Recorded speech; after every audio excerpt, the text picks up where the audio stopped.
बिस्मिल्लाहिर्रहमानिर्रहीम।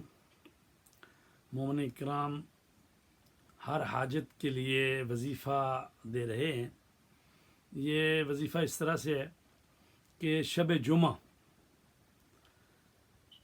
जुमा सहरी के वक्त 2 रकत नमाज हाजत पढ़े, और उसकी नीयत ऐसे ही है, 2 रकत नमाज हाजत पढ़ता हूँ या पढ़ती हूँ कुर्बतन इल्लल्लाह। तो जो भी आपकी हाजत वो आपके ज़हन में होनी चाहिए। तो 2 रकत आपने नमाज पढ़नी है शब जुमा सहरी के वक्त। जब नमाज पढ़ लें तो उसके बाद 100 मरतबा दुरूद शरीफ पढ़ना है, अल्लाहुम्मा सल्ली अला मुहम्मद व आले मुहम्मद। उसके बाद आपने 1000 मरतबा पढ़ना है बिस्मिल्लाहिर्रहमानिर्रहीम।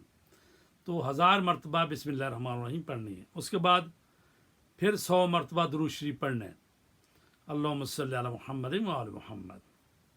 और उसके बाद अपनी हाजत अल्लाह तबारक ताला से तलब करें और इस अमल को 3 जुमेरातें अंजाम दें। इंशाअल्लाह आपकी हाजत जो है वो पूरी होगी बेफज़ल खुदा।